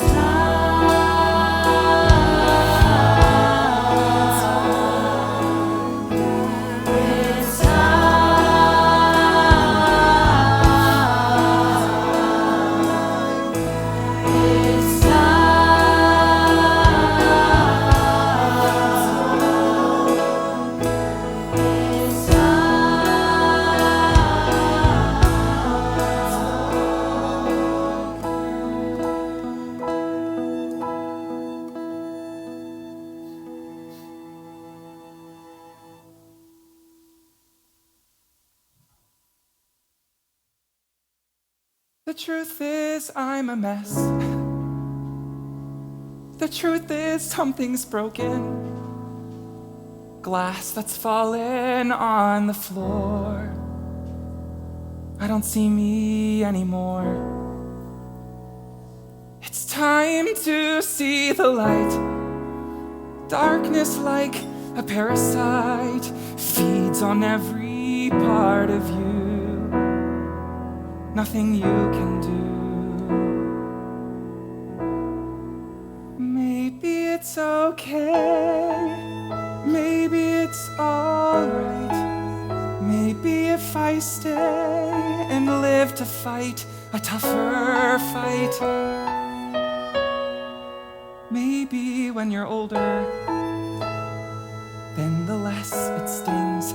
Maybe there is order in this mess of things. Maybe it's okay. Maybe it's okay. People make mistakes. People lose their way sometimes. Other people take their time finding their way back in time. You have to let it go. Bitterness can ruin you. And in my heart I know loneliness is not alone. Maybe it's okay, maybe it's all fine. Maybe if I stay, I'll walk across the finish line. Maybe when you're older, then the less it stings. Maybe there is order in this mess of things. Maybe it's okay. Maybe it's okay. Maybe it's okay.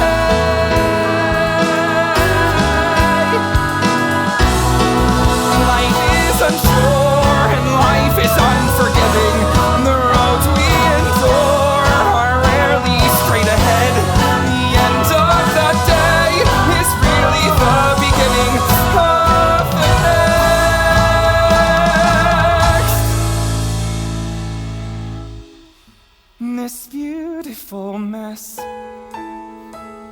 that I'm living.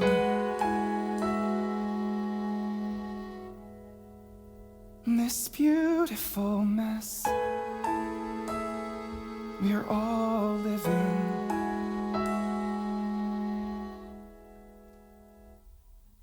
We're all from here.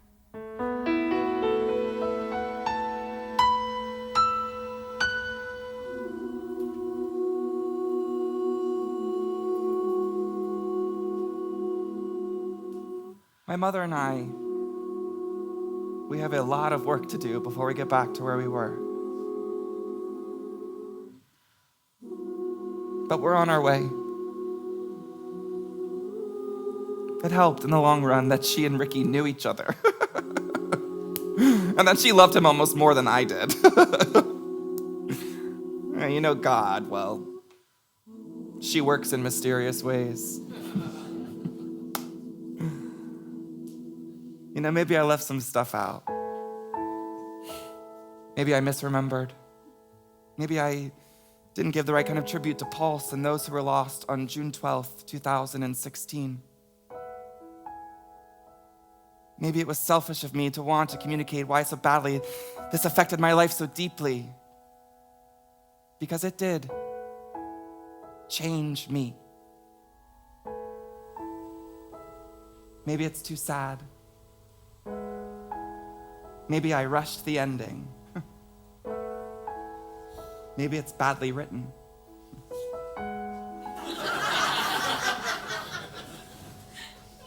Maybe it's like the Lord of the Rings and there's like 18 endings. Maybe it's too gay. Trust me, it's definitely too gay. Maybe all these doubts I had in my head about this story I had to tell. Maybe that's just the old me just trying to break through and cripple me. Maybe this stream of consciousness is my final plea to get you to dig through and see my heart. In 2016, I learned to be happy. And I feel like the luckiest man in the world. So, how does it end for me?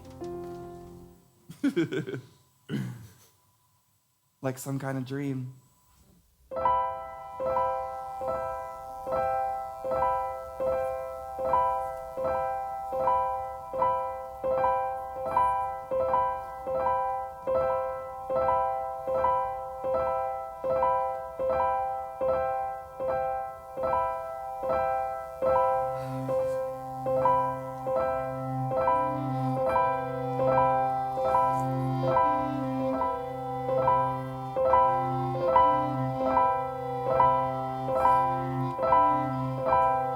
Memorized your hand in my hand. I've memorized that look in your eyes. I don't think I'll ever understand the things that humans do, but I understand you.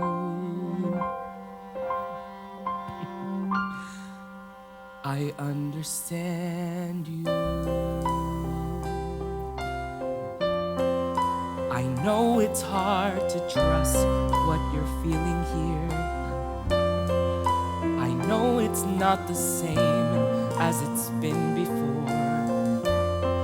I don't recognize my face in the mirror anymore, but I recognize yours when tomorrow falls apart and you have no place to go. When you have a broken heart inside your chest, there's one thing you should know. I'll be there for you.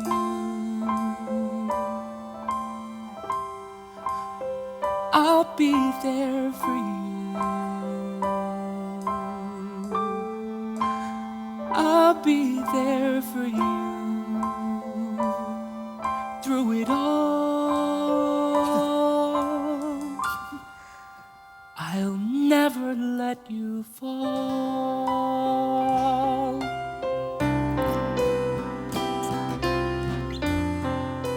I never thought I'd be this kind of person. I never thought I'd see how this could feel. It's so hard to know what's right, what's wrong, and what's between. But with you it's alright. When tomorrow falls apart and you have no place to go, when you have a broken heart inside your chest, there's one thing you should know. I'll be there for you. I'll be there for you. I'll be there for you. I'll be there for you. I'll be there for you. Through it all, I'll never let you fall. When tomorrow there's a I'll be there for you. When you have no place to go. When you have no place to go. I'll be there for you. I'll never let you fall.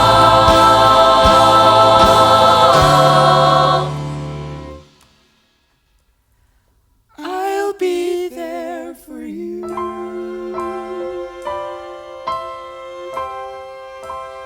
I'll be there for you. I'll be there for you. Through it all,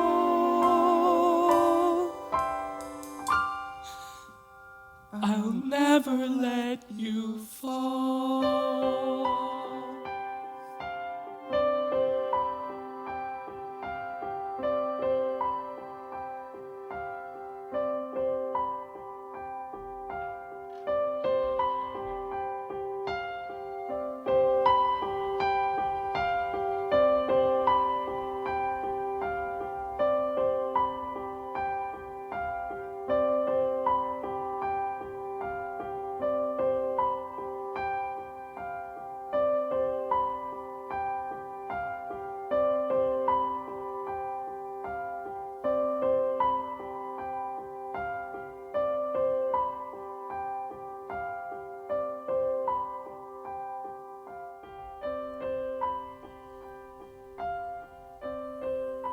And like some silly love song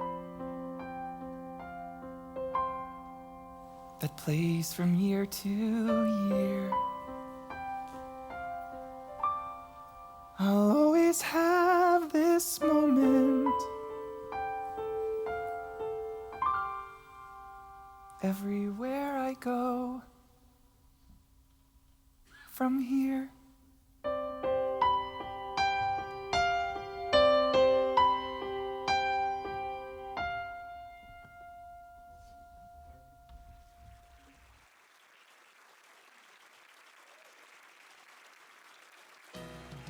Hey everyone, Brandon Wolf, Equality Florida's Media Relations Manager, and I just want to say a special thank you to Donald and the cast of From Here. This show is incredibly powerful, and I'm so grateful to all of you for making it available to us virtually, especially during this really difficult time as we continue to grapple with the coronavirus crisis. If you enjoyed watching the show, I encourage you, please share it. Post the links for your friends. Make sure that this message gets out. It is a story that needs to be heard. You know, my life changed 4 years ago forever when I did the most ordinary thing. I went for a drink with my best friends. You saw how the cast of From Here painted Pulse. It was a place full of joy. It was a place full of laughter. It was a place where we could be all of ourselves. No matter who we loved, how we looked, how we worshiped, we could be all of ourselves without fear of discrimination or violence. But June 12th, 2016 changed all of that. You watched as the characters learned of the shooting, as they dialed their friends frantically and saw how the tragedy turned their worlds upside down. That's the reality that most of our community faced 4 years ago. And it's the reality that most of our community continues to grapple with today. If I'm being honest with you, I think a lot of memories in the immediate aftermath are lost for me behind trauma and grief. But there is one very vivid one that stands out. A few days after the shooting, we held a funeral service for my best friend Drew. I still remember over 1,000 people packed into the pews of the church downtown. I had the honor and privilege of helping guide his casket down the aisle. And I remember gripping the bar so tightly that I thought my fingers might fall off. I think part of me didn't want to let go until I'd found the right way to say goodbye. So as we got to the front of the church, I looked down and I whispered just to Drew, I will never stop fighting for a world that you would be proud of. It's a promise that has kept me going for 4 years. It's the promise that continues to get me out of bed, that continues to help me fight for progress in this country. And it's also a similar promise to the one that Equality Florida made to our communities. The organization promised to take care of survivors and the families of victims. We promised to do the hard work of uprooting hate and bigotry where it starts, of going into our school systems and creating safe spaces where LGBTQ young people can bring all of themselves without fear of discrimination. We promised that we would never stop turning our anguish and grief into cries for substantive change. At the end of the day, Equality Florida and the LGBTQ community across the world promised those 49 victims that we would never stop honoring them with action. If that has resonated with you over the last 4 years, if you believe in fighting for the legacies of the 49 and helping to create a better world in their honor, then I'm telling you now is the time to act. I don't think I need to remind you that 2020 is the most consequential election year of our lifetimes. Everything is at stake. The very bedrock of democracy is at risk. And that's why there is no better call to action. There is no better way to honor them with action than by making a plan to vote. I'm excited that Honor Them with Action this year is about real substantive change and about having our voices heard at the ballot box. Go to honorthemwithaction.org today and make a plan to vote. That means making sure your registration is up to date. It means if you're here in Florida, taking the opportunity to get your ballot in the mail. It means signing up for a volunteer shift with Equality Florida to text your friends, send emails, make phone calls to make sure that our communities have a plan to vote. I could not be more proud that 4 years removed from Pulse, Equality Florida is honoring the 49 victims with action by launching our largest election program in organizational history. And not just that, but this year, Honor Them with Action 2020 is the launch of the largest election program coordinated by a state equality group in history. That's big news for the 49, and it's big news for all of us. Equality Florida is committed to mobilizing 500,000 pro-equality voters in August for the primaries and again in November for the general election. I don't have to tell you what 500,000 votes means in the state of Florida. It means the difference between who sits in the governor's mansion. It means the difference between who sits in congressional seats or who wins a Senate race. And of course, in 2020, it means the difference between who sits at 1600 Pennsylvania Avenue. The eyes of the world are again on Florida, and I could think of no better way to honor the 49 victims of Pulse with action than to change the tide and turn the course of history forever. But we're going to need your help to do it. Honor them with action means giving of your time. It means volunteering, but it also means, if you can, pitching in financially to help us. Give 5, 10, 20 bucks, whatever you can. But please consider helping us reach those 500,000 pro-equality voters whose voices are truly on the line. I told you that one of the most vivid memories I have of Pulse was making that promise to my best friend, that I would never stop fighting for a world that he would be proud of. I told you about how Equality Florida promised the community that we too would never stop fighting, that we would always turn our anger and our grief into cries for change, and that we would always honor those victims with action. Well, now it's time to deliver. It's about more than just moments of silence. It's about more than just moments of community gathering. Those things are important for our healing, but everything is at stake in 2020. I am committed to fighting for that world that Drew would be proud of. I'm committed to a world that believes that justice is not just a slogan, it's an institution. I believe in the world where fighting for Drew, where fighting for the other 48 victims of Pulse also means fighting on behalf of George Floyd and Breonna Taylor and Ahmaud Arbery and Tony McDade and the countless Black trans women who've lost their lives in our country. I believe in honoring the victims of Pulse and of hate violence everywhere with action. If you believe in that world too, if you believe in that fight too, I invite you to join us.